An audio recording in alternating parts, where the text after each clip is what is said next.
Imagine getting paid just for sharing your thoughts on products and services you use every day.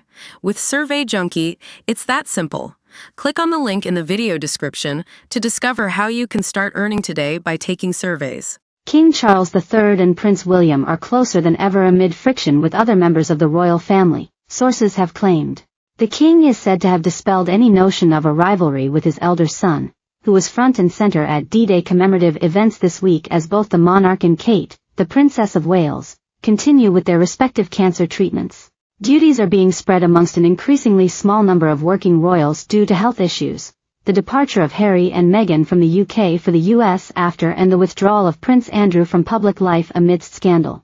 As a result, William has found his diary full of public engagements, not least in France this week where he joined leaders from across the world including US President Joe Biden to remember the D-Day fallen. Sources have suggested that Charles might once have disliked allowing his son to be more visible in public, but with cancer treatment and the ever smaller number of working royals to hand, he has been happy to change his thinking. A friend of the king says that in recent years, Charles has consulted his son on tricky family issues involving the likes of Prince Andrew and Harry and Meghan. Their joint efforts to tackle these issues is said to have boosted both their personal and working relationship. If there was ever a green-eyed monster or a sense of rivalry between the two, that is a chapter of the past, the friend told The Times. The king sees his son as a useful ally on family matters and increasingly in discharging the duties of nation and state. A source close to William added, he very much wants to support his father. That isn't something new, but of course with everything the king is going through with his treatment, he will continue to support him as much as he can. Charles was not completely absent from this week's commemorative events in Normandy. He and the Queen attended a memorial ceremony on Friday at Vers-sur-Mer alongside French President Emmanuel Macron and his wife Brigitte. But William was front and center as Colonel-in-Chief of the Army Air Corps, whose tie he wore.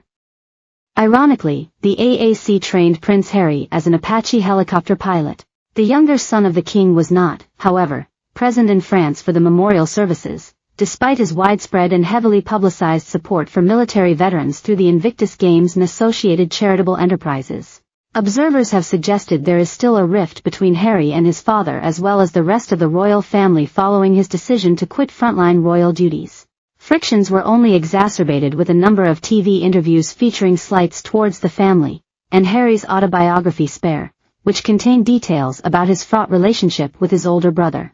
Harry did not see his father when last in London in May for an Invictus Games ceremony, despite being a stone's throw from Buckingham Palace, where a garden party was being held at around the same time. He did, however, see the king briefly in February shortly after the monarch's cancer diagnosis was made public.